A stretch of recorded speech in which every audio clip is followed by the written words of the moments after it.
Greetings, everyone. Welcome to the Artcasters number 71, and I am here with Jeff Lafferty. Hey, everybody. And Joshua Kimball. Hello. And Kevin may be joining us later, maybe not. We'll find out. He might pop in, but for right now, he's kind of missing in action. So, well, we know where he is, but he's at home with his daughter. So, but anyway, so there's a topic. Last week we kind of touched on a topic. We were talking to Jan and everything, and we got around to the topic of portfolios, and we didn't go too deep into it because that wasn't really the topic of the day. But I thought we could kind of circle back and maybe talk a little bit about portfolios. What's a good idea to go in a portfolio, and especially since Josh is here. And he may, depending, we kind of had some trouble earlier with his son not wanting to go to sleep, but it seems like it's all quiet right now. So, but he may be, as soon as I said that, but he may be muting out. So we'll try to get Josh's opinion because, as you guys probably know, he's an art director. So he can probably give us some tips on what art directors, at least in the graphic design field, are looking for, and probably, illustration and everything. And so I guess we'll talk about, we'll try to talk about different industries as much as we can, whether it's, illustration in general or graphic design or comics or all that kind of stuff. So, so I don't know, Josh, what is, without, you don't have to go into too much detail. I mean, we kind of know what your company does and everything, but you guys don't do mostly kind of graphic design, right? And license stuff and everything. So I was curious what your company kind of looks for in a portfolio. Well, I'll say that is a really good question. So, I mean, obviously, it's going to vary by industry. So my industry is the souvenir industry, but oddly enough, having strong drawing abilities is a huge plus when I'm reviewing design portfolios. So we have a lot of design work, but we also have to redraw a lot of stuff. Some of the stuff we do are for zoos and parks and stuff. So it's actually really good to have somebody who can do turnarounds and have strong drawing abilities. So that's actually something I really look for is a graphic designer who can draw. So if you're a strong illustrator who can kind of play a little bit at design, you have a much better, at least in my field, you have a much better chance than a graphic designer who can't draw, Oh, that's interesting. Yeah, but I mean, that might also be because I come from an illustration background, so I'm a little biased, Yeah. But I mean, I still feel it's harder to teach somebody illustration than it is to teach somebody graphic design. Drawing skills are one of those things that is a lot more rare. And usually if somebody has decent taste when they're, drawing, they'll have decent taste in type. And if they don't, you can teach them, Yeah.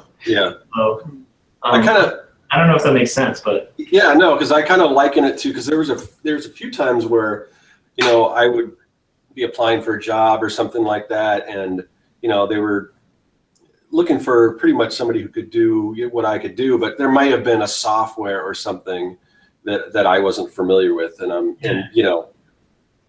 sometimes they kind of foolishly, in my opinion, they look for people that can learn that software, even if they're not the best artists, when, like you said, it's way easier to teach somebody software than it is to, teach somebody how to draw or be creative and everything like that.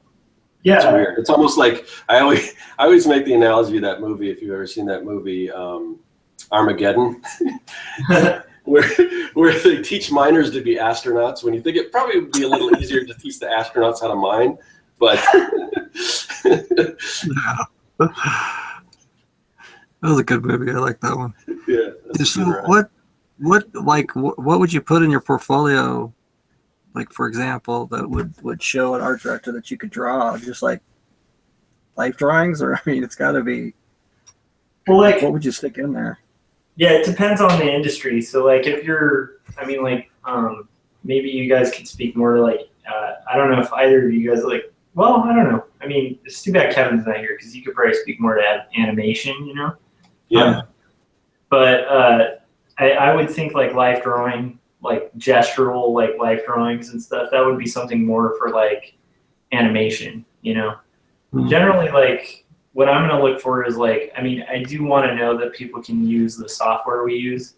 InDesign, I don't really care that much because that's easy to, and you're only going to use it during catalog season. So like, InDesign, I'm not too worried about, but like, I want to know the person can, you know, is familiar with the Adobe programs, you know, like InDesign, have a brief knowledge of it, like, but Illustrator is huge at my workplace, so I'd want to know that they can use that software.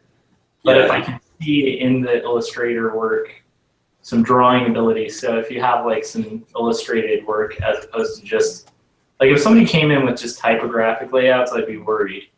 Because okay. I'd be able to handle, you know, like creating images.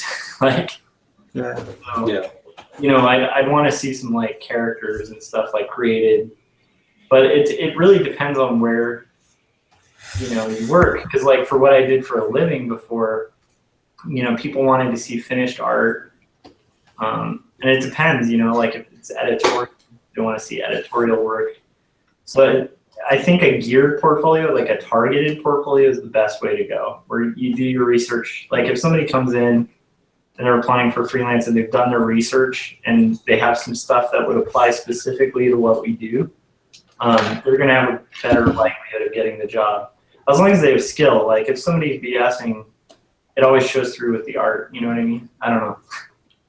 Yeah. Yeah. So I mean, it's always good to research the company. And, you know, it's the benefit I have, I guess, since I've been doing this for so long.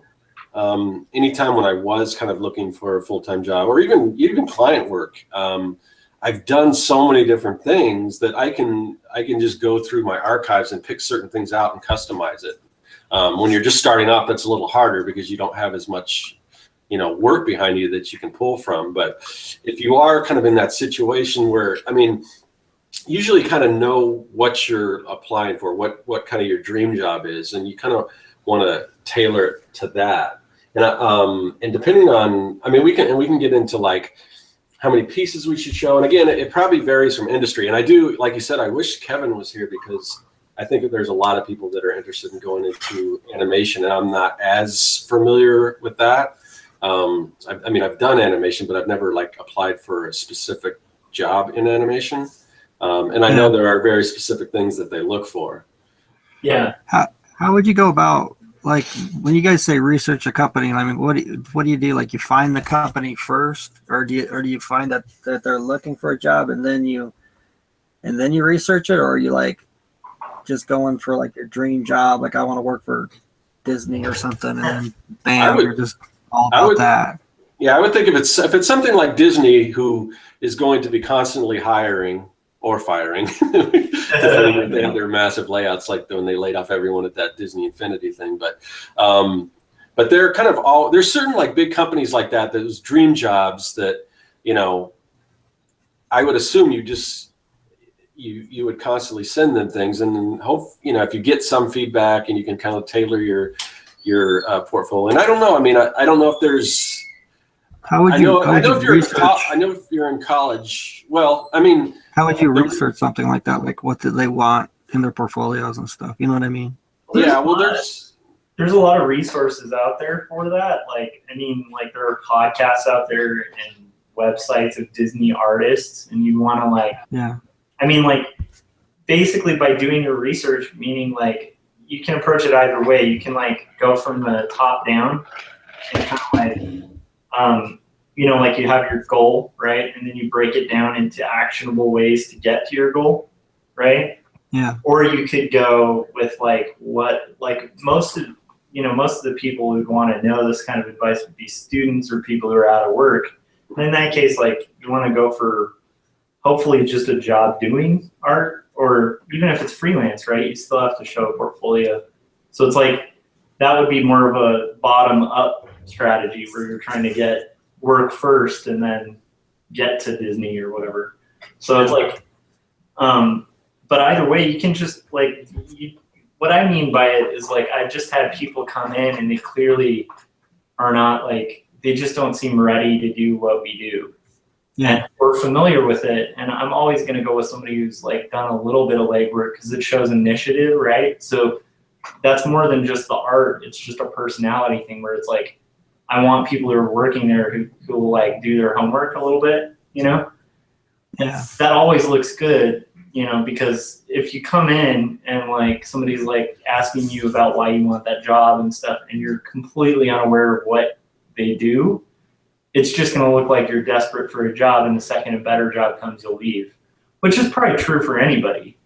But you know, it's like you want to give that perception that you care about the job. So like just reading up on the employer, and like you were saying, Scott, like when you start, you know, you're not going to have like the portfolio that all three of us have where we could like hone down and be like, okay, they want to see Adobe Illustrator stuff, boom.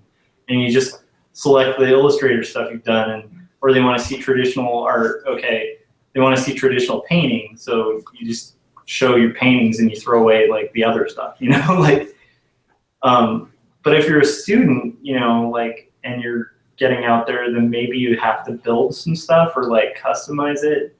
But the key thing to keep in mind, I think, with anything, and this is like the best advice I ever got, was, you know, when you're showing your work to like an art director, especially in freelance, you are only as good as your worst piece. Exactly. So whatever you're showing, they're looking for the worst one, not the best one. Because that's more of an indicator of like what you think is acceptable, right, as an artist.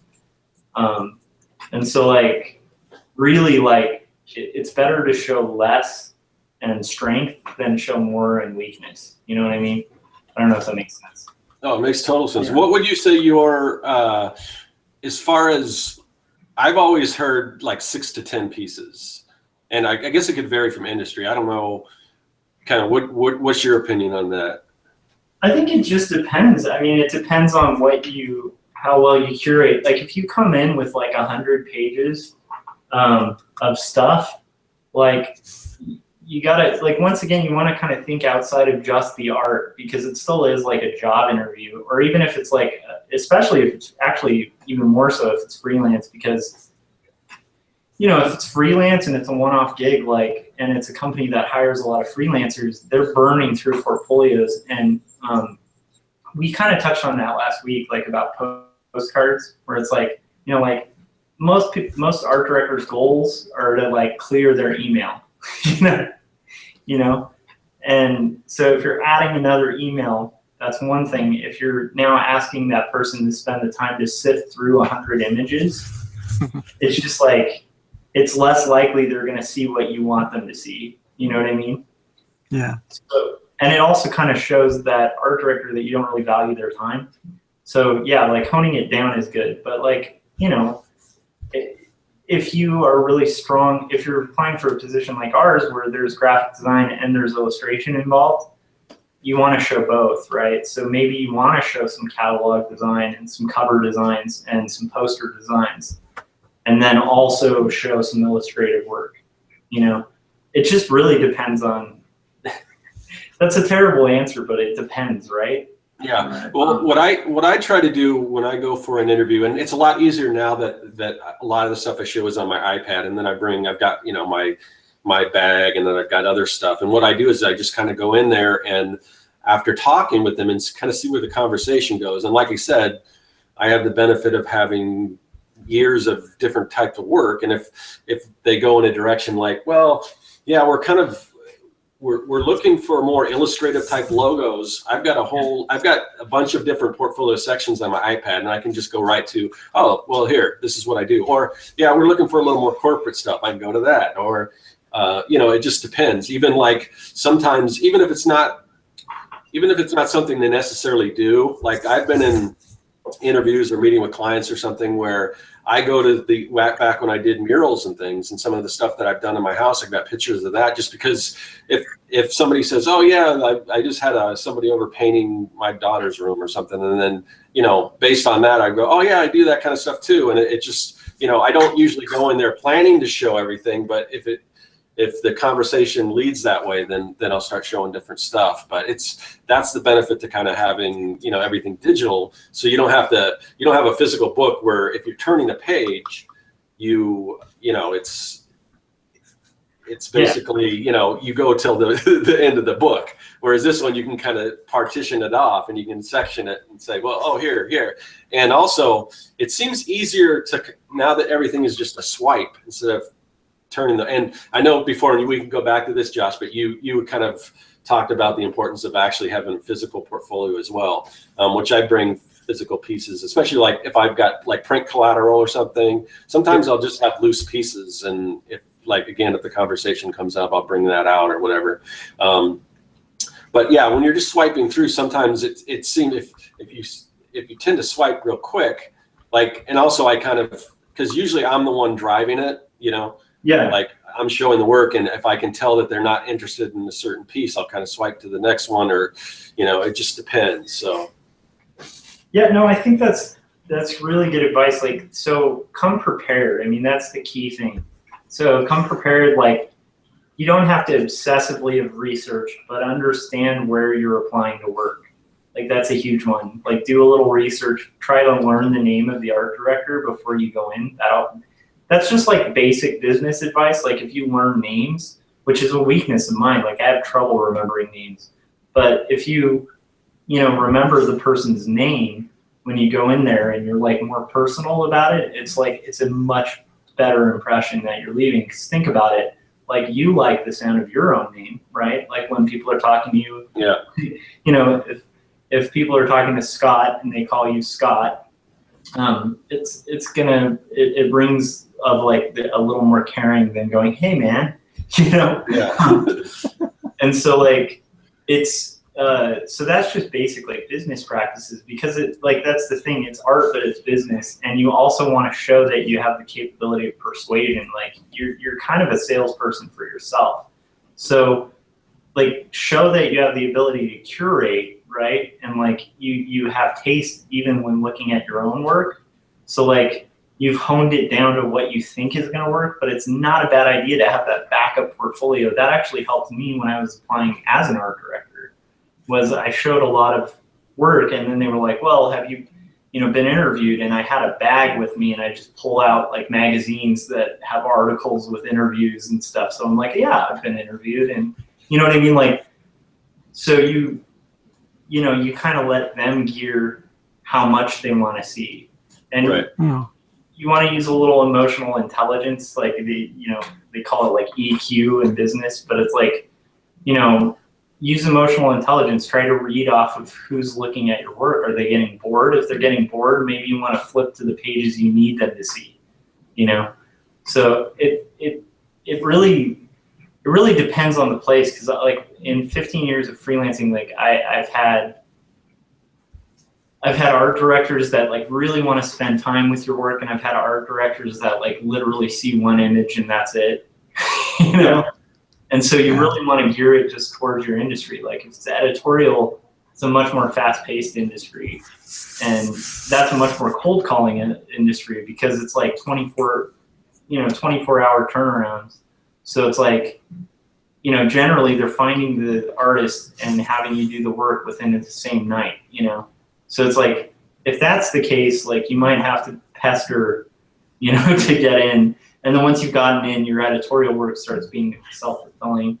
But it's like with, like an in-house gig, like what we have, where, we want people who have like, can work in multiple styles, work in multiple formats, like you want to bring in as much as possible. So that's good advice. What about you, Jeff? Like when you like, because you talked about this a bit in your blog, but like you had this really fascinating experience like with how you did the comics gig.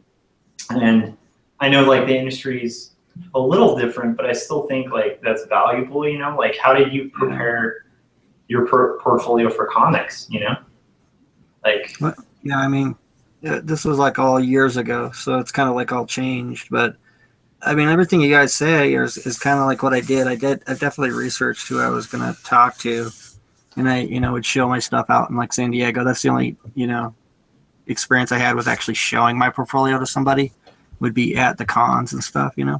Yeah. But, you know, like the first time I did it, like I was all wrong. You know, I had my big gigantic student portfolio and, you know, none of the pages were the right size. And I had a lot of pinup stuff and everything like that. And then, you know, it didn't really work.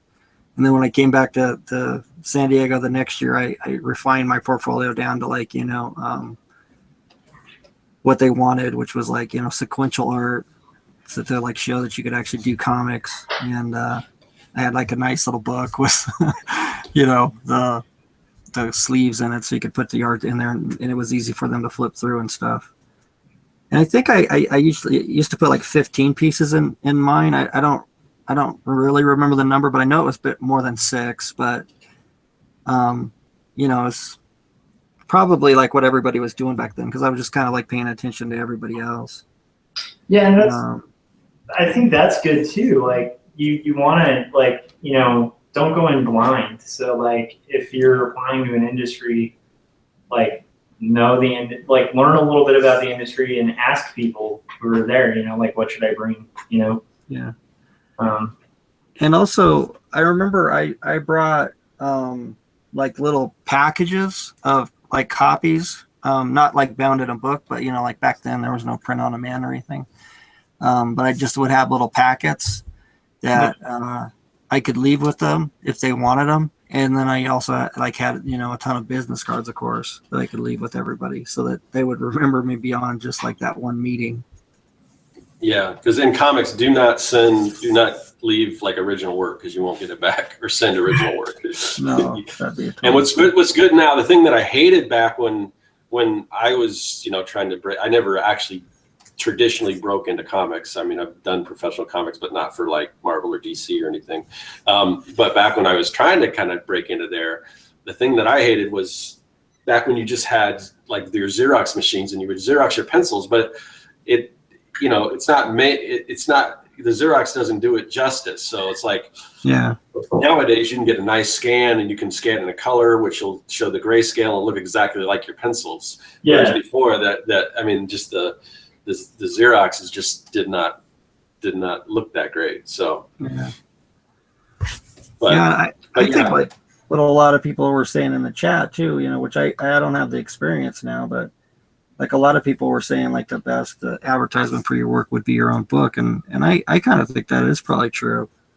Because if I was an art director and you handed me like your own book, I would be more impressed than just, you know, samples of anything, just because of it just shows that, you know, you have like the, you know, tenacity to get something done on your own rather than just, you know, 6 sample pages or something.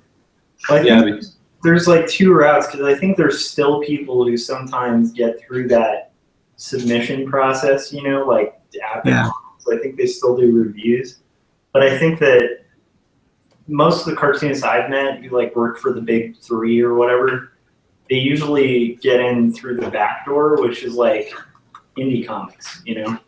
Because it's like a lot of what editors are looking for in comics is like that, you know, they want to see that you can draw sequentially.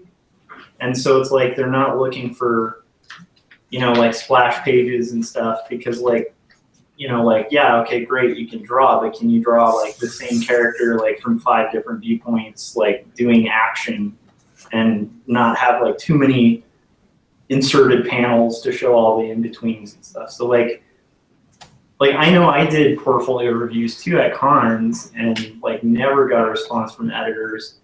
And then I brought like my self-published book once and just gave it to an editor, and it was an editor at Dark Horse that I really admired, who used to work with like Dave Sim, and I was just like, and now like I get to email that editor every once in a while. Like they talk to me, and so I haven't gotten word from them, but they, you know, she's giving me feedback on my work that's really helped it. So it just kind of like, I don't think that would have, like, I think if I had just blindly emailed that editor or just sent out submissions, they would have just been probably put in like a slush pile, you know? Yeah. But your tactic of like targeting the editors and sending packets like to them and giving the middleman was really cool. I thought that was really fascinating. Yeah. I'm sorry for like spoiling your vlog, but it was that's okay. it was really good. That's okay. I mean, that was actually the second part of it, because I kind of went right to like, showing at cons, but that was actually more how I got work. I got a few things from showing at cons, but I actually got the majority of my stuff from just sending out sample packets, and I would, like back in the day, mail them, and I had like my routine. I can't remember how many I used to send. It was something like 6 or 10 a week, and I just had a list of every editor I could find, and I just would just bother them constantly. You know what I mean? I just run through that list, and then by the time I got to the end of it, I just run through it again. Yeah. And I did that for probably like 2 years, until I just, was working really. Yeah. And it's like, it's funny, like it would be like some, you would never hear from a lot of them, but then some of them would write you a letter back. And then sometimes, it would get, so like, there was like you know what I mean? It's like I'd send it like 4 times or something. And then every time they had wrote me back, and it was almost like you're getting to know them a little bit. Yeah. Just through, keep firing them out or whatever. But so there's this thing in marketing where it's like, I think I'm forgetting the number. I think it's 16 times. You have to hear something 16 times before it sticks. 16. So if you think about it, like even if you're bugging, you don't want to come across as like a jerk and just like rail somebody, because then you might be the familiarity that they hate. Yeah. But if you're kind of like showing interest and you do it at least 16 times, like you're branding. And so like inevitably, like if I have somebody who's like a freelancer who's following up with me all the time, and I'm like, I don't have work, but I'll, and they're polite and brief, and they aren't like the worst is when they're insisting on work, because then you feel kind of forced to it. And if you don't have work to give, it's like, it kind of feels like somebody, like, I don't know, imagine anybody like watching this, like wherever you work, like if you worked at like, even like a restaurant or something, and somebody just keeps coming in and being like, can I cook food here? And you're like, look, we just don't have food, But if you have somebody who's coming in every once in a while going like, hey, do you have an application? Like, I'd like to work here. And that's it. Like that feels way less forceful. And then like you're familiar with that person. So it's like you kind of, in a weird way, it's like you're kind of forcing, like if you're smart about it, there's a way to kind of force it on the person where it's like, it becomes less of an option for them to hire you, like, and more, like you were saying, like, editors will get familiar with you, and then it's like they kind of want to give you work because they're like, hey, this guy's got ambition and nice, like, so that's not a bad tactic either, No, I think you're right. And like one thing you said last week that I didn't know back then, but I kind of wish I would have, was you were talking about, once you meet somebody, to like follow up. And that was one thing I never used to do. You know what I mean? I mean, if I had a reason to like call them or something like that, I would, but in general, I would just not follow up with people who, even when people would call me sometimes. And I remember that, because I also did the thing with the postcards. Like after I this was kind of more after I did comics and I was out of that, and I thought, well, maybe I'll try illustration or whatever. And so I did the whole thing where you just, get a ton of postcards and get that big white book, the illustrator's handbook or whatever. Yeah. And just mail off a billion of those. And I would get people that would call me back sometimes, and I would be, and they would like my work, and we talk a bit, and it was like, they probably would have gave me work if I would have just like kept up with it. You know what I mean? But I would a lot of times just be like, well, I didn't get anything, and just forget about it. So yeah, I think persistence and not getting discouraged, I mean, those are really important things, and definitely like following up.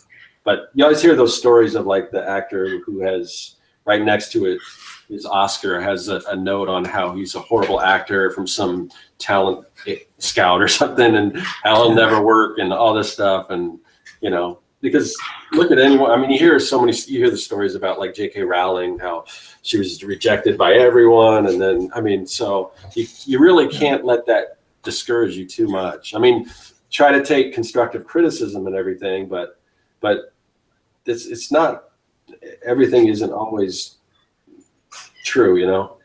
Some people just don't see, you know, see the greatness that's in front of them, I guess. Yeah, I mean, most people I know, including myself, like I have so many rejection letters, like so many. Yeah. And like, I almost made it a game when I used to be submitting, you know, where I would just collect rejection letters.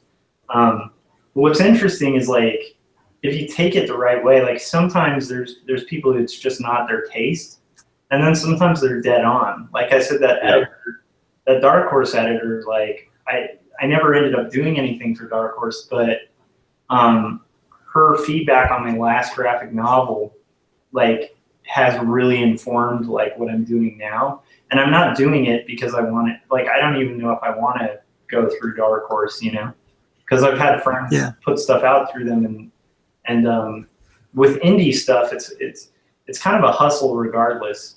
So like, I feel like I'm kind of rambling, but it's like a good thing to keep in mind with indie comics is like you're gonna pretty much be conventioning and hustling and having to make your own interviews almost as much as you would if you just published it yourself.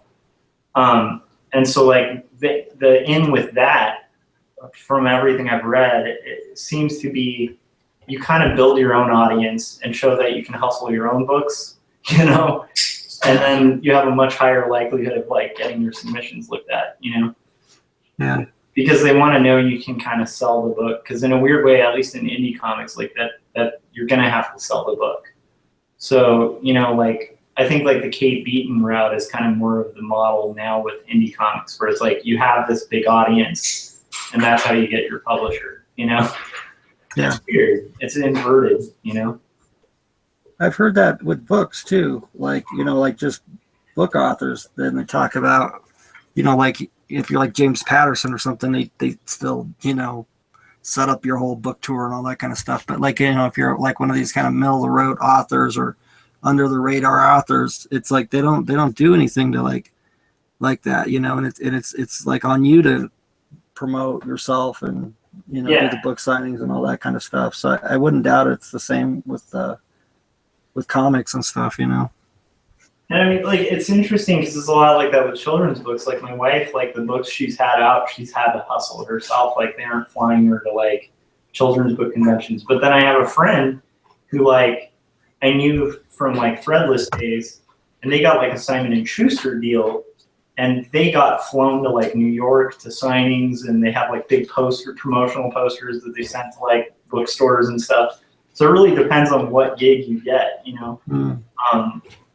But I mean, like, even with him, like, even that friend, like, had really built a fan base for their art before getting that book deal. So it's really, I don't know. Maybe the answer to this is like, you know, it's like a mix of luck and planning and persistence. I don't know. Well, I would agree with that. I think like you know, anything you're doing in art, there's just like a ton of luck involved and being in the right place and stuff, you know. Yeah. But that doesn't, you know, it shouldn't be disheartening.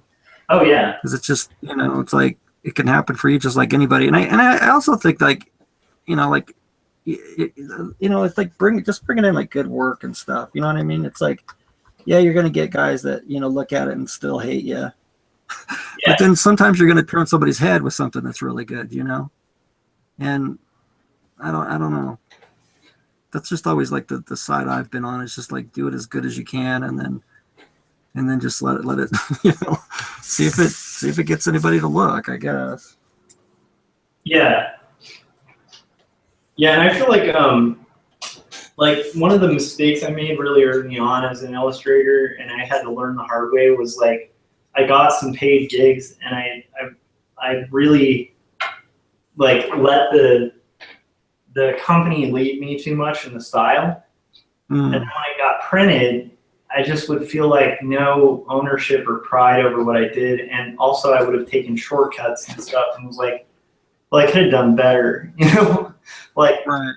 And so like a little later on, with a couple more years down, I started learning the hard way that like it really is worth it spending that extra hour or two to like really make sure you're proud of it, because then it's gonna service you years down the road. Whereas the stuff that and what's funny is like the stuff that I make like passive income on now is stuff that was like that I like spent the extra time and was proud of. Yeah. So like that's the stuff that like will get you more work. Whereas if you're just phoning it in, like it's kind of, I don't know. There's a saying in sales where it's like it's easy to sell, it's harder to it's harder to get a return sale. You know, Yeah. like it's easy to sell something once, but like so when you're freelancing, like you might be able to finagle like some freelance work pretty easily at some point. But to get that client to return or to get work out of that work you did, like that's where it's like you gotta just really, like you were saying, like make stuff that you like that's good. You know, That surprises me. I would, I always just assume the opposite, that it's once you kind of have a client, it's easier, and if you do a great job and everything, it's easier to have that client be a return client. if you do a great job, that's the catch, right? Well, usually, I always set out to do a great job. I don't know if I always succeed, but Yeah. I kind of know. I think I made the error of like, if I wasn't into something, I'd kind of do it to where it wasn't something I was necessarily proud of, but I was getting the check. yeah. Well, you may have not wanted that to be a return client too. I've done that too, where there's certain things, and sometimes it's just kind of how you're being directed, and it's like, Oh yeah. this isn't really something I really want to do again, and obviously I can see what you have in mind, and it's, in my opinion, not the direction that's best for you, but I'll go ahead and do it your way, and Yeah.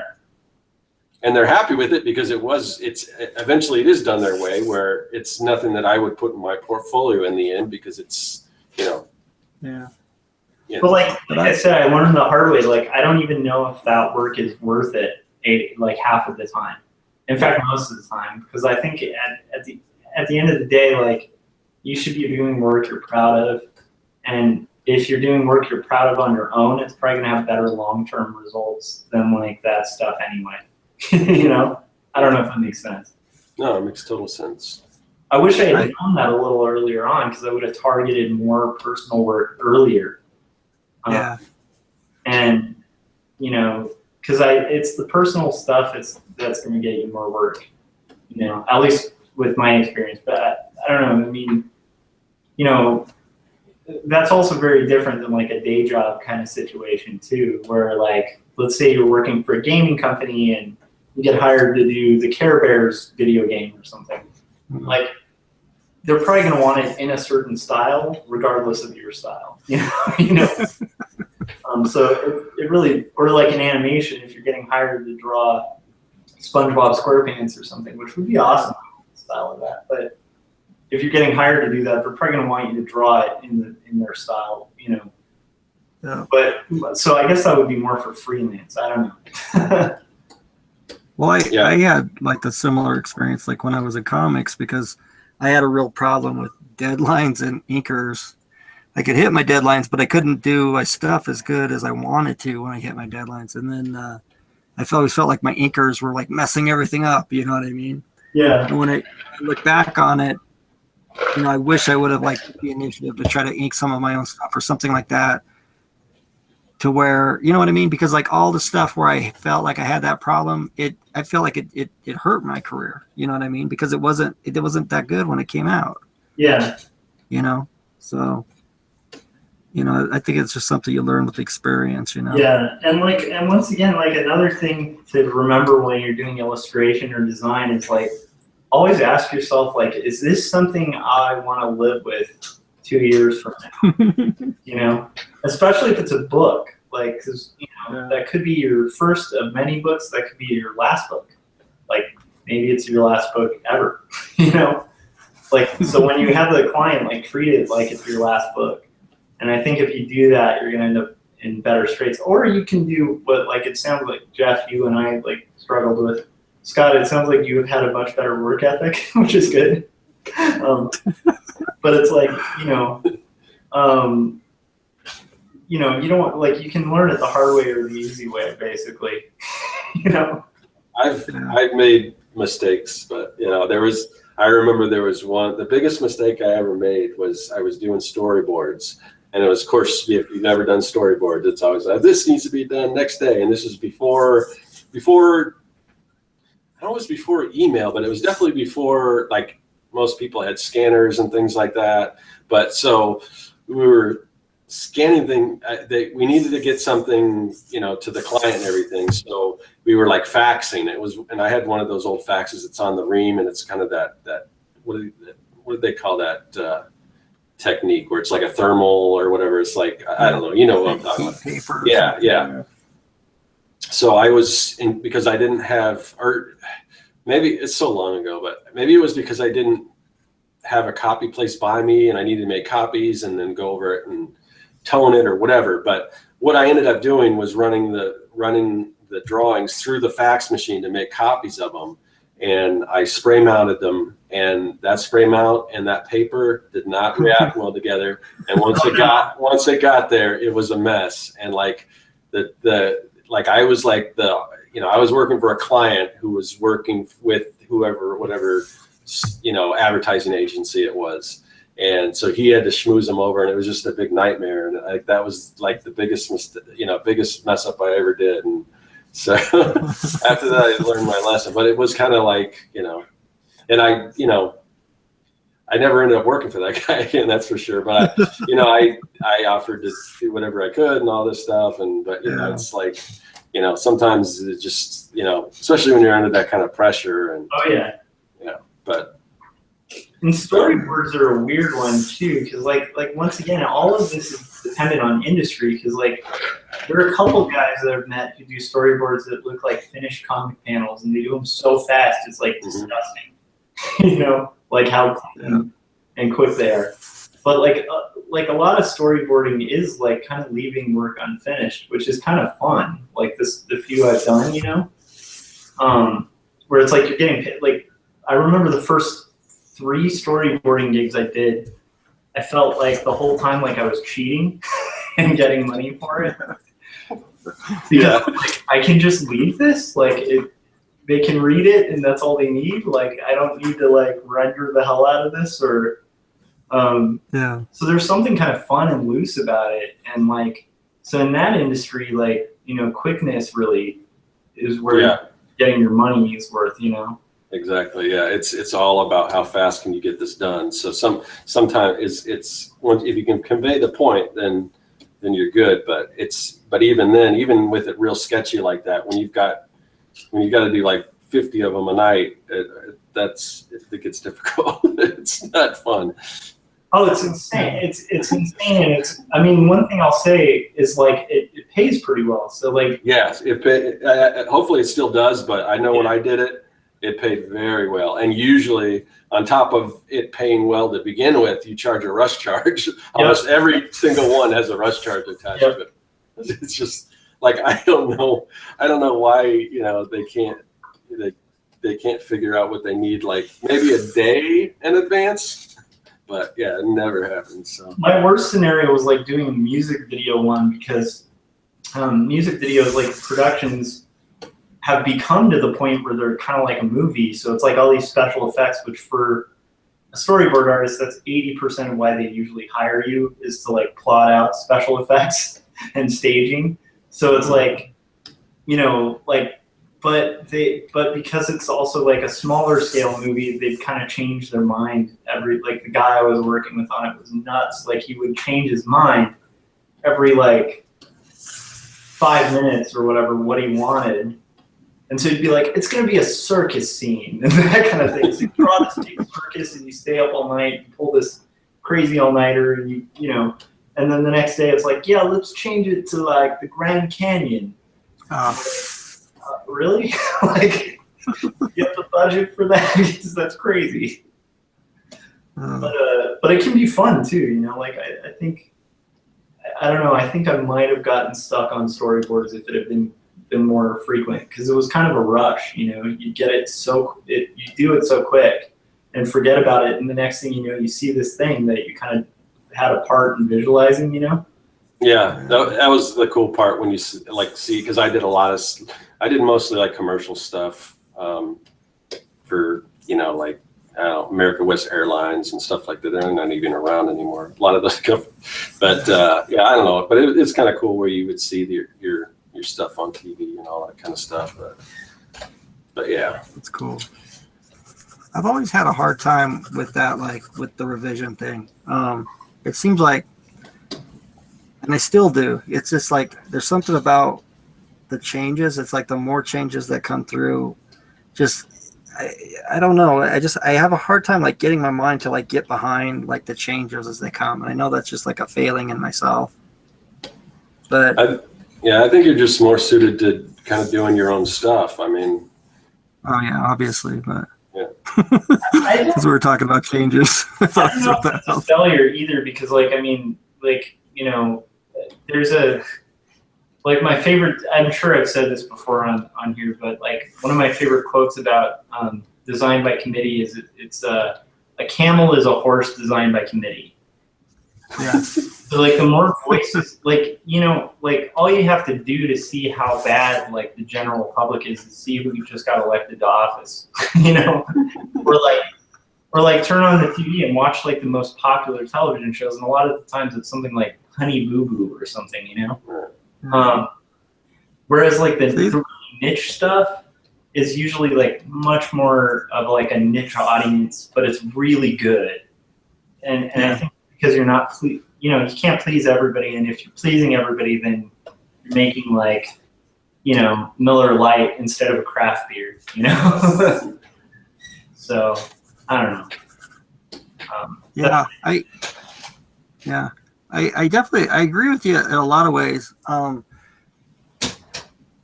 don't know. You know, it's funny. Like I think a lot about like Disney, like in like Pixar and all those like those kinds of movies, because you know, like you just know that those things are just, you know, like a million scripts and a million changes, and like, you know, everybody in the world has their fingers in it, and they come out really good.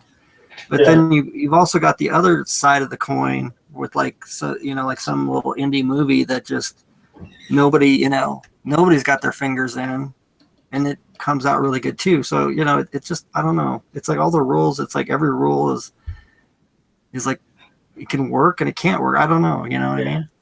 Yeah, I'm reading the book on Pixar right now, kind of the business behind it and everything. And it's really interesting. And there's just so much that goes into it that you wouldn't believe unless you read the book, and how they kind of operate and everything. And it's designed to, you know, designed to make it so it's not, even though it in a way it's kind of designed by committee, but I don't know, it's hard to explain, but it's really interesting. But I definitely see your point.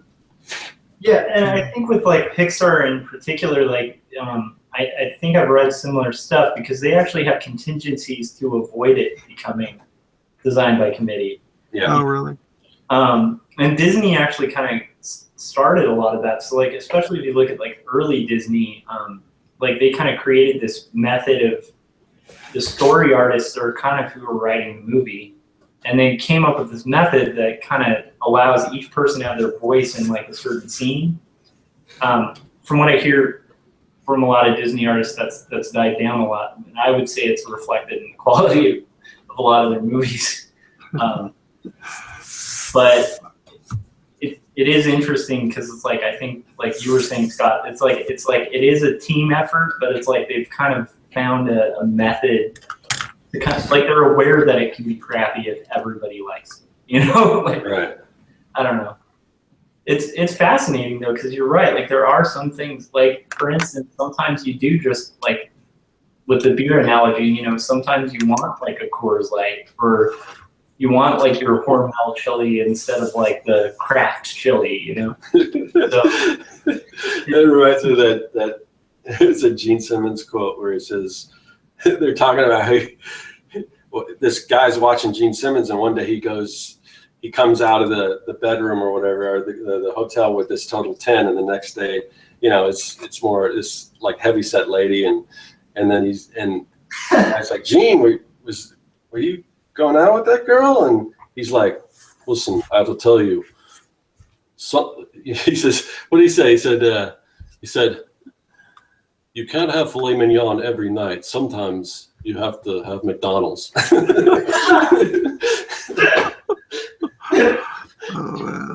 Oh, all right. That was a weird segment, sorry. But I was gonna what? I was just gonna say the Artcast takes a bad turn, but just relating the story that I heard. So anyway, but I mean, since we're talking about like portfolios, and I know a lot of the people, obviously, a lot of people that follow us are in the 100 Days of Making Comics community and stuff. So I was trying to think, and we touched a little bit on this. I know, Jeff, because you broke into that business and everything, but I was thinking some specific things that you would want to put in your portfolio if you're looking for, a job as a comic book artist. And obviously the most important thing is show that you can tell a story. yeah. I think that's key. But then there's, a lot of people make the mistake, and I think most of the people here probably know better, but a lot of people make the mistake where they just go in and all they're showing is like pinups and things like that. And, definitely you don't want to do that. You want to, maybe one pinup, maybe one splash page, but the rest you want sequential art, and you want to show that you can show action, but then you also want to show that you can show like quiet moments and, just like two people in a coffee shop. And yeah. One thing I noticed, and I don't know if I'm right or wrong because I'm not an editor and I never hired anybody, but I noticed like when I would be waiting in the lines and, like the editors give you like that spiel. They give it to like every single person that comes up. I don't care how good you are. You know what I mean? And it's like, you need this, you need to know your perspective. You need to blow, you know what I mean? And they just give us the rundown. Anatomy, yeah. Yeah, anatomy and all that kind of stuff. But then, at the same time, it's like when I was trying to get into comics, this was like a time of like Sam Keith, you know what I mean? And it's like you could almost find an artist that, just completely is the opposite of what they're like telling you, you know what I mean? And especially like, I remember like the background thing, just this constant thing, backgrounds, or draw feet, don't have the feet go out the panel and all this kind of stuff. And it's just like you pick up any comic and you'd be like, well, that's not what's happening here. You know what I mean? Yeah, but I think it's still important to have all that stuff, like show backgrounds and show that you can do perspective, and you want to show, emotion and all this kind of stuff. Show all that. You need to show all that stuff in your. But I mean, once you're in, then you can kind of, well, I'm in. I'm going to kind of do my own thing, and then that's again kind of back what we were talking about before. Yeah. That's when people start to take notice because you're not doing what everyone else is doing. But I also think there's something to be said for when back years ago when we were doing BIPT, like we got to interview a couple cartoonists that we really dig, and like some of them are like Eisner Award winners, and all of them had this similar story to like what I went through, where we did the reviews and they were like, fix this, show feet, do all of this, and we did it, and then you show up and they're like, you're great, we don't have any work. Yeah. Well, no, in comic books, hardly anyone's going to have work right then. But I mean, that's it's persistence and getting to know editors and constantly sending them your stuff so you're in front of them. I mean, but I was actually going to go on pretty good too, where it's like just like, I mean, like first off, don't cop out and hide feet, and that goes for anything. Like if I see that in a portfolio now, like I'm still like, you're hiding the feet. Like anybody who draws knows that trick, don't do cheats like, hide everything in a shadow that you're uncomfortable with drawing, because they're going to see the silhouette and see that you can't draw whatever you hid in shadow. So that kind of stuff, stick to. But like at the end of the day, like try to make your own stuff and get an audience for that. I really think that's the best way to get into comics. Like I have to do. Yeah, that's actually where I was going with that. I was going to say that, like the thing about like the guys that would come up and would you know, and you could tell the dudes who would be like year after year, doing all the same kind of thing, and it's just like what you're saying, and like we still don't have work for you. You know, like you said, there's you know, like tons of artists there, and they're not going to have work for everybody. And on top of that, when you're in those lines, you're like an unproven artist, and they really don't have work for anybody that's unproven. You know what I mean? Yeah.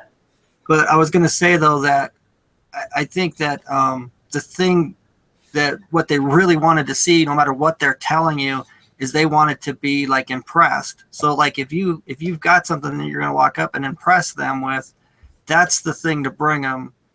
Yeah. Not so much like follow all these rules and do this, this, and this, because there are guys that are like outside the box. You know what I mean? Oh, yeah. That come in like a storm, and it's like if you could be one of those guys, you know, that's the way in. Yeah, I would say the one thing that you know, in the middle of the whole image thing where you see so much of that same kind of thing, I remember when like Travis Charest first came out, and his stuff was so designing and so illustrative and almost Norman Rockwell-esque, and it was so different than everything you see. I mean, and you know, it's hard to deny something like that. I mean, if you're that good and that confident, then I think you can kind of go in and kind of write your own ticket, but most of us aren't in that, you know, anywhere near that. Yeah, but I do think, like, I think that by doing your own work and trying to build your own audience, you're gonna naturally evolve and get better. And I think you're gonna find your voice and your style, and then you let the publisher find you. I mean, I honestly but then again, I mean, you know, this is a like, you know, vlog where we all just kind of hang out and we're all working on create our own stuff. So maybe we're a little biased. I don't know. But I really I can't, like, to me, I always like why I was stoked like on that, like even with the vlog that you did, Jeff, about getting into comics, is like that's a pretty common thread. Like, screw the middleman, get it to the editor. You know, like find your own way, like through that gate, because the thing is, like, the way they're giving you it sometimes it's intentionally impossible. Yeah. You know? No, I think you're right, because it's like they're so inundated, you know, at every turn, you know, is somebody handing them a portfolio trying to get work from them. And it's just like, I think, you know, like that was like back in the day, they had the submissions editor. And to me, like, that guy was just the guy who hauls the garbage out every week. You know what I mean? He wasn't anybody that was going to give you work. And I think nowadays it's like, you know, when you go to the cons and you have to sign up for the special portfolio review, I think it's like that's the same thing, you know, which I might be wrong, but I think that stuff is more just kind of like Marvel putting on a good face for everyone. I think it's just there and I think it's goodwill in a way, like this kind of like Stan Lee's putting out how to draw the Marvel way books and stuff like that, where they don't want to. I don't really think those people are actually even looking for artists. I think, like you said, they're just there to kind of, you know, because that's the way it used to be, where people would give portfolio reviews, and if you have a chance to turn it in and get some feedback, I mean, that's kind of cool and everything. But I don't know. I could be wrong, but I don't know that those people are looking for people, or if they're in the position to really hire people. But it's just kind of a nice thing to do. Well, and there are always exceptions too. Yeah. Like, so, like, for instance, like I have a friend who I went to art school with. She went to Comic-Con, showed her artwork to this costume illustrators guild thing, and like on the spot was hired to work on Chronicles of Narnia. Like on the spot, from like a physical portfolio. It didn't even have a website, you know? And then from that, like a couple of her friends that I'm friends with ended up getting in because they had an in with somebody who had an in. So sometimes there's weird exceptions. Like that's one of those fairy tale illustration stories, you know, where it's like, hey, I just went on a spur of a moment and showed my work to, you know, this hard to get gig and got it. That does happen sometimes. So, like, you know, you can play the odds and try to be that person. You know, most people, I think, in our school think they're that person anyway, right? You're in the class when they're like, nobody makes a living at this except 3 people in this room. And you're like, I'm that person. Right? Yeah. It's good to try. Like, you never know. Like, if you don't play the odds, you'll never win. But you know, like I think finding alternate routes where the odds are a little better. Like Jeff, you talk about this a lot. Like sometimes like just finding your own business, like you might actually like for your paintings, you'd be getting paid better than you would on a comic page. It would take you 4 times as long, you know, like with your own business, you know? So it's like, you know, if you can find like a side route to make art that's in your style that you dig, like go the side route. I mean, I think, because I don't know. Well, yeah, I 100% agree with that. Yeah. Yeah. Well, what you guys were saying as far as doing your own personal work, I mean, that kind of leads me to another thing I wanted to kind of talk about. I know we're talking about, you know, portfolios and everything, but kind of it's sort of like a buzz phrase now, but it's so true. And that's like that. I mean, you guys have probably heard that, you know, projects are the new portfolios. Yeah. So whether it's your own personal project, I mean, that speaks so much, or just like when you're presenting your work, rather than say if you're a designer, rather than just showing a logo, show the entirety of what that logo can be, show what it would, and it's so easy with Photoshop where you can mock things up and everything. You could show what your logo looks like but show, like if you've ever gone to like Behance, I mean, it used to be where you go to portfolio and you see a single piece. But now if you go to like Behance and look at anything, you're going to see, like, even an illustration, you'll see the illustration and you'll see a close up, and then you'll see, you know, maybe on a toy, you're going to see how it would look like on a bag or whatever, and just how things would look in the real world. And I think that's an excellent way to present your stuff, rather than just showing just one image just as it would appear after you're done creating it. But show what this thing can become, and show it as a project rather than just a single illustration or design or whatever. Yeah, I mean, I try to do that a little bit, like on my website, like, and I'm not really looking for like freelance stuff, but I still have my portfolio up there. But the way my site is set up, it really only gives you like one image. But I try to show like my game designs. I'll show different pieces and how they're applied to, you know, different aspects of the game or whatever. But I think that's really important. And if you have something that you've created, I mean, I think nowadays people take more notice of that than they would any particular piece. Yeah. Yeah. And I think, you know, like that's like the bonus of it. If you can like actually create stuff and start to make your own job, like in the industry you want to work on, like let's say, you know, you want to do comics and you start your web comic and you start making some money there, enough to keep going with it or whatever, t-shirts or whatever, you know what I mean? It's like, then it helps you, you know what I mean? It helps you stay in there long enough to get to where you want to go. Yeah. And, you know, there's always a chance that you might just make it big on your own, I guess. Well, and like it's gonna help with other stuff. Like half of why I got a gig as an art director was I had 15 years of self-directed work running my own business. So I had a lot of experience with dealing with sales, dealing with clients, dealing with billing, dealing with like, you know, self-directed projects. So it's like, you know, that gave me a huge, you know, a huge advantage over people who hadn't had that experience and maybe just worked in-house all the time. So like, similarly, like, you know, it gave me an advantage when I was teaching, like going into teaching, because like there were teachers who had a lot of teaching experience, but like to be able to go like, I've worked for this client, you know, like, and even when you're talking to students, to be able to like say like, hey, you know, when I was working for this company, like it makes it real for those people, you know? So it's like, it's just never going to hurt to be doing your own stuff. Yeah. It shows follow through and the ability to finish. And then it also will grow you as a person, right? Like, let's say you start your own business and you fail, you're going to learn so much about business that if you work for a business, you're going to appreciate the business a lot more than you would have if you just, you know, are constantly working for somebody else, you know? But it's just a side thought, but. Yeah, but what you were saying about, you know, your experience working with these clients and how impressive that is, but I'd let any of you guys know that maybe don't have those kind of clients under your belt. If there's a client that you would love to work with or whatever, and you're an illustrator and you have an idea of a campaign that could use your specific illustration for that particular client, you don't have to necessarily be working for them. Just do it, design it almost like you would fan art. And there's nothing wrong with that. And, show that in your portfolio and use that as a piece, and don't hide the fact that you didn't actually create it. And most people don't even care or ask. They just, all you have to just do is, this is an idea I had for Starbucks, or a rebranding of Starbucks or whatever.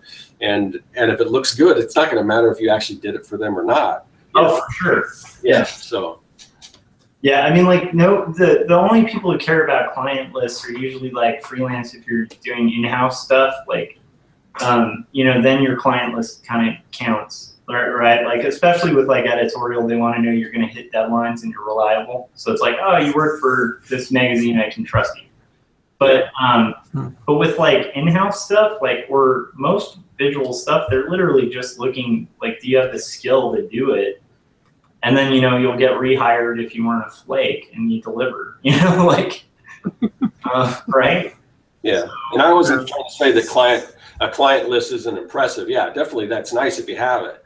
But if you don't, I mean, it's not you don't necessary. Need it. Yeah. And all of us started without one. I mean, it's one of those fake it till you make it things. Like, if you don't have a client list, make stuff for your grandma. Make stuff for whoever. Just make it good, And another method is if you want to work for a magazine, do some editorial work for them and then send it to their art director and go hey, I did these based on your articles. I'd love to do future stuff. Are there any magazines left? That's true. I guess it's all web stuff. Hey, or did they just try it? There's magazines. I mean, there's magazines when I go to Walmart and stuff. There's magazines for that. Yeah, I'm just hunting magazines. Yeah, back in the day, there were these pamphlets called magazines. If you're just trying to get work, the main thing is to stay hungry.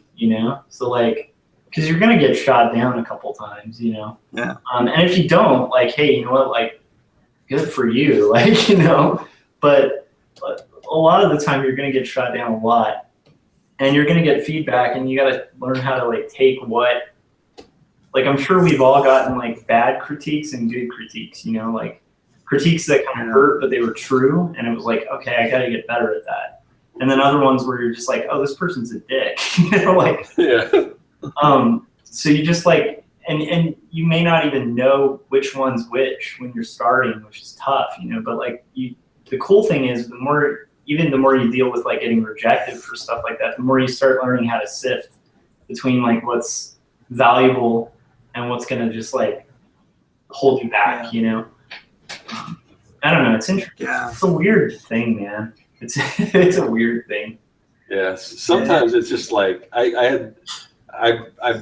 was pitching the concept to somebody at a con once for my previous comic book that I was working on, and it's basically this teenage pop group from the 70s who disappear off the face of the earth, and then they come back. They just reappear 20 years later, but now they have superpowers. And so I'm going through the pitch, and I've got basically almost a Bible for it, where it's got character sketches. It's got some, like you would, pitch, any kind of property.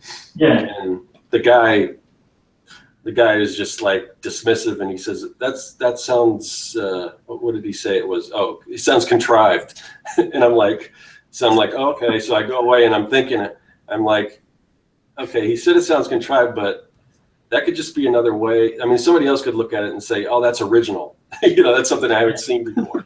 So it's certain words people use could be, somebody else it could be a positive, so sometimes you gotta, kind of take some of that with a grain of salt, but you definitely want to listen to critiques and stuff, but they're not always, like I said, they're not always not everything resonates with everyone, I really think that, in the beginning, especially, good or bad, you can't let yourself listen. I mean, you can listen and try to get what you can get out of it, but you can't believe what they're telling you. Yeah, Or you'll quit. that's true. You know, it's like you've gotta blindly go like, okay, that's what you think.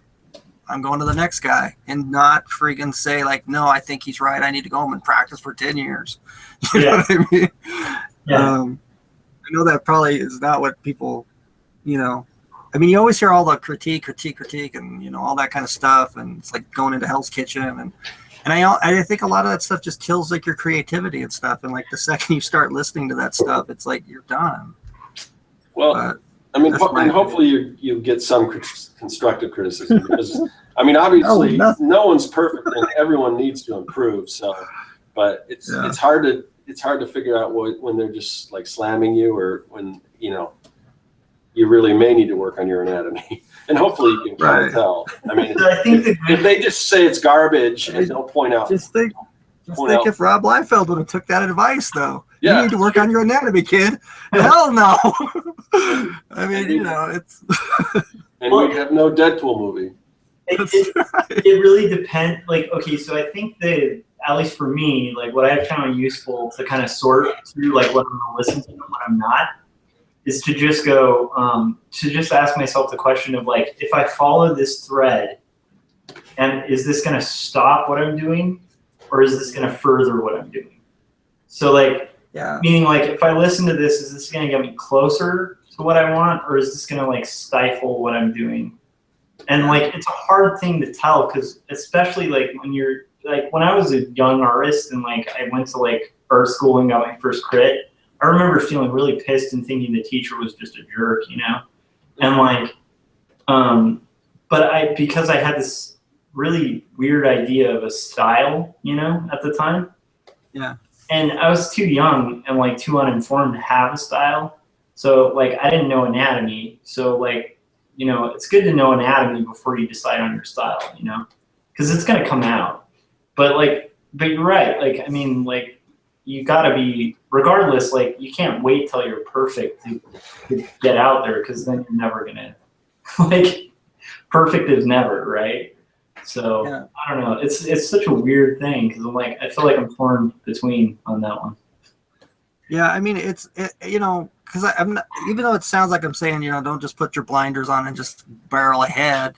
Yeah. It's like, it's kind of like mentally what you have to do. But of course, you know, and I've been there too, where it's like, I get the guy who like says something about my art and I'm just like, what do you know? And then like, you know, a month later I try something different. I'm like, oh, well, that guy had, you know, this is exactly what that dude was telling me. Yeah. But I wasn't seeing it at that point. And, you know, it's like, you want to learn and you want to listen, but it's also like, I mean, it's just, you just can't let it stop you. You know what I mean? You just cannot let it stop me. I don't care how bad you suck. You just cannot stop, or you got no chance, you know? That's a good point. So, that's kind of the point I was making. That actually, and that's a common thread with like any artist that I've talked to that has made money off their art. Like, it's, you really kind of, there is a party that has to be a little insane almost. you almost have to be like willing to take a beating and just keep going. But honestly, that's anything, right? I mean, it's almost any career, you know? But it's just a little tougher with art because it's visual and it's so much easier to critique than it is to make. Yeah, and it's expected to be critiqued. Yeah. You know what I mean? It's like, you don't critique, I mean, I guess you kind of critique your sandwich when you get it, you know, at the deli, but it's like, it's not the same as like art. You know, like in-depthly examine like every fucking part of it and like measure its worth and all this kind of stuff, you know. I don't like the color of this sandwich. But with art, it is. Everybody is invited to like give their opinion.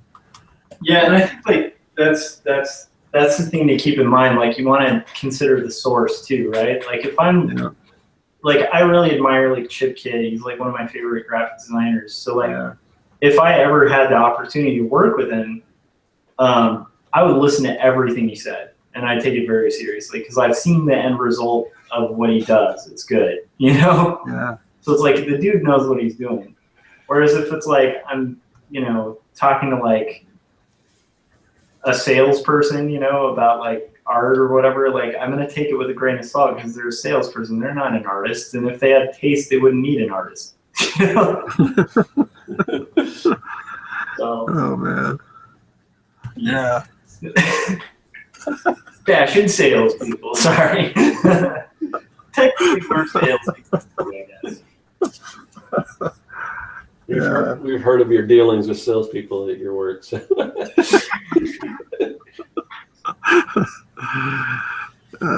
Listen to everybody but salespeople. You'll be fine. But I mean, like, I have a book called Meta Mouse, and it's like Art Spiegelman's book about like the creation of mouse. And this is a book that like has won like every book award and graphic novel award you can imagine. It's considered a classic. It's taught in like high schools, you know. And like he has this slew of rejection letters at the beginning of it that are hilarious. Like one of them, Mr. Spiegelman. You know, people aren't really into cute cat and mouse stories. Cute cat and mouse. If you guys are familiar with mouse, it's like about the Holocaust. It's not cute, you know, like, and yet, like, you know, like, in retrospect, they're really funny. But I'm sure, like, you know, if we had taken any of those seriously, we may never have had that awesome book, you know. So and it's a slew, and it's hilarious because like they're from publishers who would probably kill to have that book under their Oh yeah. You know. Well, just I mean, can you imagine before that book comes out, and that's like that book came out a long time ago. Yeah. There was nothing like that. That comes across your desk, and you know what I mean. That's a tough thing to say. Like, yeah, I'm going to publish this. This is going to be great. You know, you can read it, and it's great. It's like there's nothing like it. So, I mean, and then you know, it's just. It's like everybody's got those stories. I mean, there's like the story of like Frazetta when he tried to get back into comics after doing like Little Annie Fanny. This was right when the superhero thing was taken off, and they're like, "Get out of here! You're old fashioned. You can't do these comics." You know, and then after that, he goes and starts painting like the paintings, and it turns into like Frank Frazetta. You know what I mean? It's just, you know, everybody's got those kinds of stories. Oh yeah, and the beauty is like so. Like the way you gotta view it is like you are the future Frazetta. It's like so you know when you're getting these criticisms, like collect them so that you can make fun of the people who got rid of you know. That's the sweetest revenge. And what's that list called that where everybody has that hit list or whatever that you enemies list that you pile up until you get famous, then you can take your revenge on all those people. Oh, one of my favorites. I saw like Ray Bradbury like speak at like a Comic-Con a long time ago, and he was talking about when he was writing Martian Chronicles, all these people were telling him like, "You're stupid for writing these childish stories about space," and he kept going, "When they put a man on the moon, I'm going to call you, and I'm going to call you a son of a bitch." And so like he collected this black book of names and phone numbers. And when the first man landed on the moon, he picked up his phone and he dialed every number in the list and just said, "You son of a bitch," and hung up. And I was like, that's so awesome. That's funny. I've never heard that story. That's great. Yeah. The thing is that most of those people that, you know, they see so much stuff, they wouldn't probably even remember that they rejected something great. Some people might, but it might be nice to remind them. Yeah. And also consider their taste, you know, like maybe after they reject you, like with something, maybe you should ask them what kind of music they like. When you hear like horrifying answers, you might be like, "Oh, that kind of explains what's going on here." But that is true because everybody has a different taste. Yeah. You know what I mean, I like a kind of movie that maybe you don't like, and you know the editors are the same way. They're like just people, you know. So. But seriously, it would have been good if Rob Liefeld had taken some anatomy classes. He should have took that advice. As he lights his what's called cigar with his $100 bill, laughing at this podcast right now. Oh yeah, these guys know. I like, it's great. You know, you guys commercial? Sorry, no? You don't have a Hollywood film? Oh, okay. It's a good point. It's a very good point. Can we call that the Liefeld contingent? Contingency. Yeah.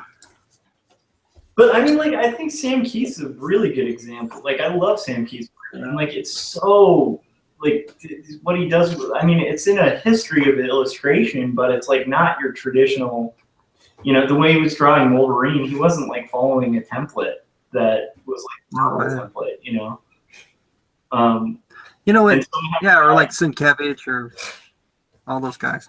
But you know, like I remember this was something like Sam told me. Like he told me like when he was trying to get into comics, and he was like showing his stuff. He'd go and stand in the lines, and he said like I had all these buddies, you know, because Sam had done like tons of like you know, indie comics before ever getting on Wolverine. And they'd be like, "Don't go," you know what I mean? They'd be laughing at him that he was like trying to show his work to like get into like Marvel or something. And he, you know, he told me like, you know, I'd still go and do it. I'd still go and try. And it's like those kind of, you know, those other people, like my other friends, were just like, they wrote it off. They're like, you know, no, we're indie comics. This is where we should be, you know. So I mean, I'm sure Sam got tons of like really awesome portfolio reviews. Yeah, and his stuff. You know what I mean? Oh yeah, like anybody who's curious, like there's a book by Fantagraphics called I Before E. That's like a collection of all his Fantagraphics work that he did before, you know, the Max and stuff. And like, it's like he did some dirty comics, like dirty comics, but they're hilarious. They're like R. Crumb style humor, you know. So it's like it is kind of nuts to think like somebody doing that style of indie stuff like they made it and is, you know, made it really big, you know. Yeah, that's cool. I don't know. That kind of almost like leads to your point of like doing your own stuff and like being yourself. Yep. You know what I mean? And that's the kind of stuff that, you know, caught their eye, I guess, you know, rather than, you know, somebody doing like John Byrne or whatever. Well, what about you guys? Like for you guys, like when you have worked for bigger publishers and like clients and stuff, like what got you there? Was it like personal work that was cool, or was it like, you know, work done in like a totally different style than what you work in? You know, like it's like, I don't know, like what was your guys' experience with that? Like, how, you know, which led to more? You know, with me it was really personal stuff. It was all just, you know, because even like when I started doing like my own, you know, like when I tried to do sequential pages, I still kind of did my own story. I didn't even like try to do like Marvel or anything like that. And so I was doing them in like this really like realistic style and like inked. I've got some videos that show like those old pages, you know, and like that kind of caught their eye. But then it's kind of funny, like once I got into comics, I realized like I couldn't do that style at all. So I had to kind of like switch it around and change it to kind of fit into comics. You know what I mean? Yeah. And I don't think it like, I mean, I don't know, what am I saying there? It was like so it wasn't like a one shot deal where it's like, you know, I showed it to one guy and like, okay, you're in, bam. It was kind of like this thing where I'd kind of get in a little bit and then I'd be like, back out. You know what I mean? And then I kind of get in again a little bit and I kind of get back out. So there was like a variety of different like styles that kind of kept developing all through that time. And a lot of like what got me the later jobs was the work I did on other books. You know what I mean? So I was like, as it developed, they, you know, like, you know, once you start to work, you just say what book you're on, and then it's like they, you know, then they have a reference. You don't really like show like samples anymore, you know. But that's my experience. Yeah, for me, well, it's a lot of like, as far as big clients and things that I worked with, it was more based on a stepping stone type thing. Like I would work for an agency doing one thing and then they'd like my work and then I'd kind of move up. But kind of similar to, because I like the story of the personal stuff. So like the last time that I was like, before I kind of got the job that I have now, I had interviewed with a big ad agency out here, the guy that started GoDaddy. It's his ad agency that he started. And I met with their art director or creative directors and everything. And I'm showing them my portfolio. I think I probably told the story, but I'll tell it again. So I'm showing my portfolio, and I've got, typical stuff. I got the logo designs, and basically, like I said, I did kind of research the kind of stuff that they did. And I kind of looked at some of the clients they had, and I tried to, cater my portfolio to that. And so again, he's like, in this case, he was kind of swiping through my iPad, and he's just kind of swiping through the, or maybe I don't remember. But anyway, so I'm showing him all this stuff and not much comment and everything. And then at the end, he was like, no. He says, when you sent, because I had sent him stuff previously through, email. Yeah. And he says, where's the other stuff that you were looking at? And then I'm like, oh, you mean this is my personal stuff? And then I started showing, he says, yeah, that's it. That's why we called you in here. And at the time I was applying for a position there, and he's like, this stuff, we love it. It's awesome. And, we just wanted to call you in because we like this stuff so much. And he says, we're not really doing that kind of stuff, but if anything comes along on freelance, that's that type of thing. We definitely want to use you. And he had some constructive critiques and certain things with type and stuff, because this guy was like a master typographer. And he said, come out, call me up, we'll go out to lunch and we'll talk about this and what you can do to kind of, things take it to the next level. And kind of like Jeff said, I never called the guy back, which I should have. But it was just so awesome. I didn't get the job. It was so awesome that they called me in just specifically to tell me how great that was and how much they liked it. So I go home and they ordered like $150 worth of prints and stuff off my website.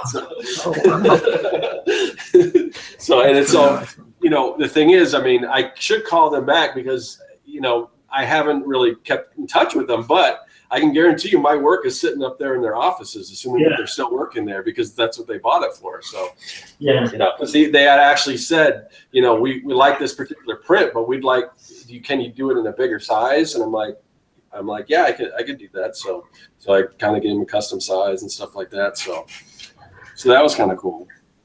Yeah, that's neat. Yeah, I think that's the experience. Like almost every illustrator you meet, like even if you're applying for like corporate work, having like personal work that shows like, because the thing about self-directed work is like, as an artist what you're strongest at and what your strengths and interests are. So like inevitably your personal work is going to be, you're gonna do better with it. Most people. Yeah. Some people don't, weirdly enough, but most people. So it's like, like having that in your portfolio isn't going to hurt, even on like a job where maybe you're going to have to draw in a different style, Yeah. Did you have that experience, Josh, where your personal work got you work at some point, or no? Yeah, so I started doing educational art that was like this boring Illustrator style stuff, and then on the side was doing personal work, and then like I got fed up with the Illustrator stuff, so I was like, like the reason I'm getting the work that I'm getting, because I was getting work I didn't like. I was getting a lot of people who wanted this like really artificial Illustrator art, Yeah. And, like single line weight, almost like a like a manual illustration. And so like I was just like, well, I'm getting that work because that's all I have on my portfolio. I should put up work I like. And I just literally pulled off everything that was in a style I didn't like working in and just put up stuff that was all hand inked. And then the next thing you know, I just started getting hand inked work. And it's like, and it was way better work and way better paying, and I think it was, I really do to this day think it was because I literally made a conscious choice to put up stuff I liked, as opposed to stuff that might give me work but I didn't like. And that got me pretty far. That allowed me to do it for like, quite a number of years, and then honestly led to what I'm doing now, which is nothing like my style but it still helps. You know, when I was showing my portfolio, it doesn't hurt when people are like, "That's cool," you know. Yeah. Because like it's like that familiarity you had with editors. It's a similar thing. Like you want to hire people who make stuff you think is cool. You know, like you want to work with people who do stuff you think is cool. So it's, you know, it never hurts to have that. Like I think it always helps. You know, and I still get work like freelance on the side, but right now I think I've talked to you guys about this, but I'm kind of done with freelance. Like I am taking on like 2 projects right now. But that's just because it's an old client that like hires my wife and I every year, and I love them to death. But other than that, I usually don't take freelance anymore because I don't want to draw other people's stuff. I already do that at work, you know. Yeah. But yeah, like it's a good way, especially if you need an in and you're starting. It's because you know, self-directed projects, it's still moving you forward, you know. Without a client, like you're still your own client and you can still make stuff, you know. Now often you can make stuff that's cooler than what you make for clients anyway. So yeah, rambling. But yeah.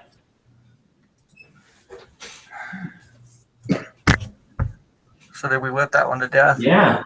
I think we did. I did see one question that scooted by that I think there's only one answer to this question. Mm-hmm. So Scott, what was the question? It says which where did it go? God dang, there's like a ton more now. Oh, it says digital versus traditional. Which is better for making money? And it's traditional. There you go.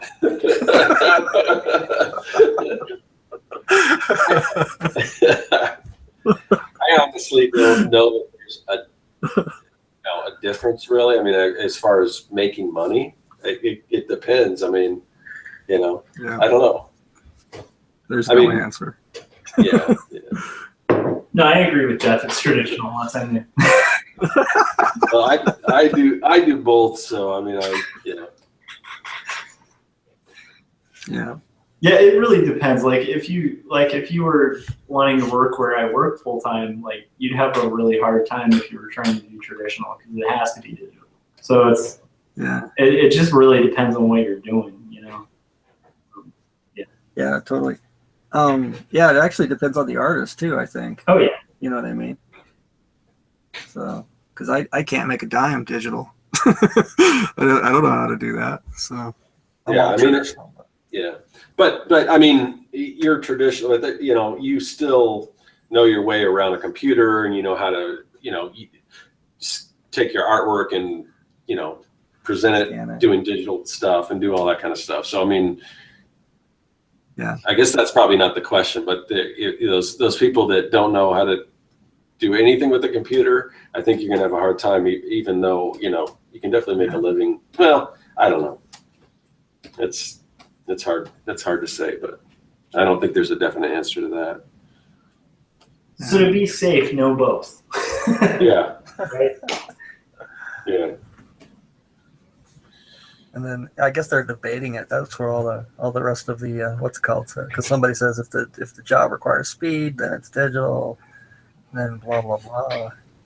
I can't agree with that because like the funny thing is, to hand ink something takes me like half the time for specific styles than it would. That is actually a good point. Yeah, like I've seen some inkers that do a digital that like, oh my god, you know, what a process, you know. Yeah, I would say that too, because I've seen people like they'll do a line and it didn't come out the way I wanted. I do it again, and they do that line about 3 times, and then so it's like it does seem like you can a lot of times. It's definitely easier to correct. Yeah. You know, and I think that might be part of the problem is that they're relying on that undo button, and that's why they make that correction so many times. Yeah. You know?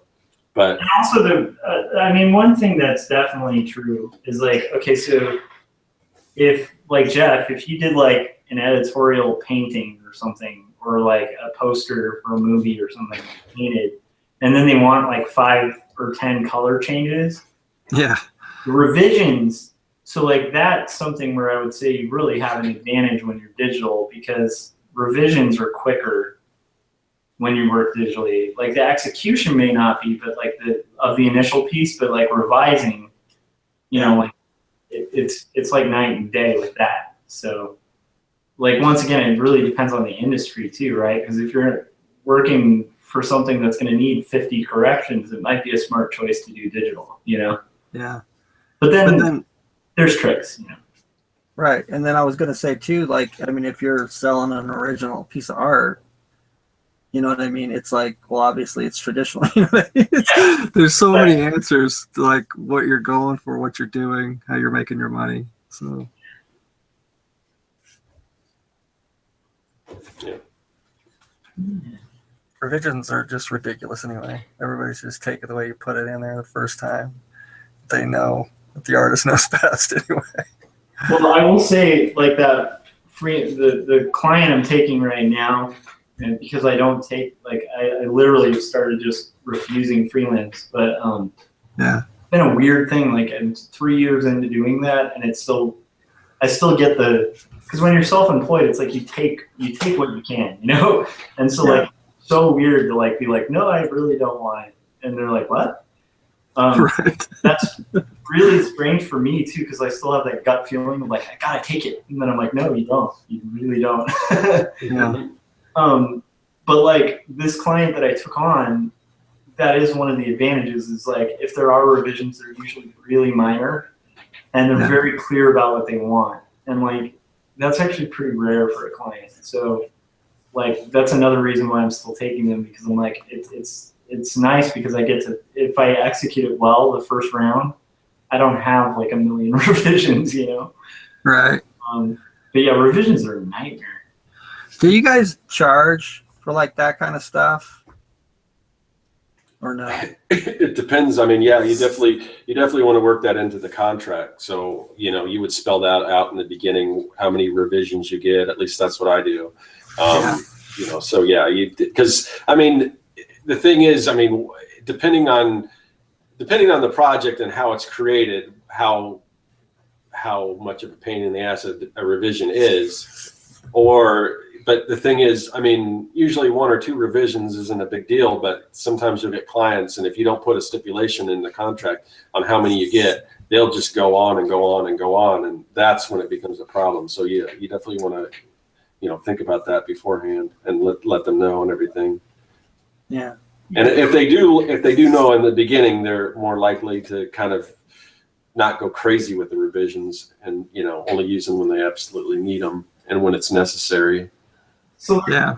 So like most of your experience with like clients is going to be not so negative, but you want to have that contract for the one possibility. Because the one time you don't do a contract will be the time you do a crowd scene for a client and they want to change the crowd. You know? Yeah. It's like, and suddenly you realize you're bound to like do this forever. Like, so you don't want to end up being an indentured servant, just redrawing a million times. So yeah, like usually like when I did freelance, like I would always stipulate that it includes 1 to 2 minor revisions, and I would leave that interpretation up to me so that I could tell them what minor was, and I'd be honest about it, you know. And then I'd say like usually like 1 to 2 color corrections, because color corrections don't take that long. So yeah, you know, and generally because of the stage of roughs and stuff like that, like the color is going to be the stuff that they need more tweaking with, you know. Yeah. Yeah, I learned that the hard way, because I did have a client who like I didn't do contracts, you know, and then they were just like, well, you're going to change this, and I was stuck. Mm-hmm. You know? And I learned my lesson the hard way. I was just like, hell no, I'm not doing that again. Like, yeah, you know. So yeah, I think everyone has to learn that kind of stuff the hard way. But the good thing is that's kind of why we're doing the show. So hopefully, if you're just starting out or whatever, you can learn from our mistakes. And if you don't learn, then you can just go back and go, God, I should have listened to this. Like, you know. Yeah. I don't usually have anybody asking for revisions, but there's been a couple times, and what I usually tell people now is like I won't do any on the final piece, but I mean it's like a finished painting, so it's kind of like Yeah. You know, and I'll only do revisions on the sketch, and then it's, you know, I'm really upfront about like once that thing's painted, it's like there's no going back into it. But I don't know. Ever since I started that, I really haven't had any troubles. Yeah. It seems like if they know it, they don't seem to want it. But if they don't know that, you know what I mean? Those guys seem like, you know, let's change everything. Yeah, if you ever wanted to do like a real boring episode, we could do one on contracts, and we can go because there's all kinds of things that you can talk about. As Jeff groans, but yeah, I mean, there's certain things like there's kill fees and certain things where, you know, if they decide to kill the project like halfway through, you get a certain amount of money, or you know, and you know, there's all that kind of stuff. For assassinations. Yeah. Crap, I've been in the rock industry this whole time.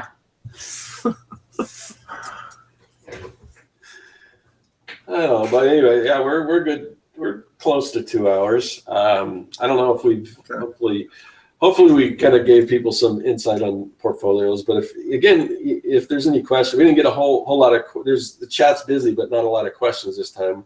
But yeah, if you guys have more questions about portfolios or whatever, be sure to leave them in the comments and everything. But all right, so you guys got any besides like when we get to, you know, where to find you and everything? Was there anything else on the topic or anything else you want to mention before we start closing it out?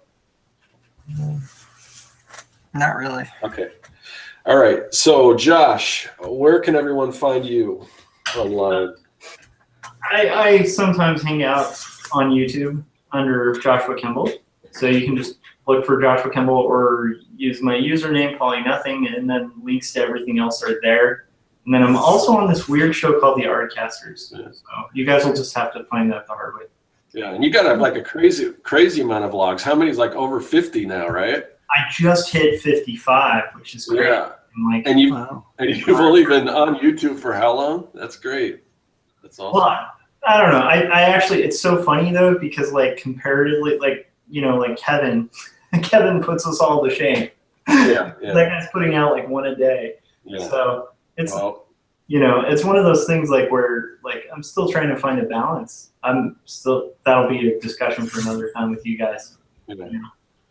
All right. And oh yeah, I gotta say, I always have to say Jeff for last. So yeah, speaking of Kevin and putting out stuff once a day, the thing that I'm gonna pitch is that I will be starting my 100 Days of Magic Comics round 2, where I will be posting every day, and that's going to start February 1st. So the first of the month, I'll be starting to do that. So that's the thing that and so it's a weird, the timing, and this wasn't planned or anything, but I think when Kevin wraps up his 100 days, the very next day will be my first day. So if I know it's kind of it's not that great of a substitute, but when Kevin's done, you guys can start watching mine. just come on over I'm sure Kevin's going to do a lot more after that anyway. But so which number of 100 days is this for you then? This is only 2 for me. It's not like 4, like Mike Emmerich and Kevin. And honestly, doing 2 is yeah, this one.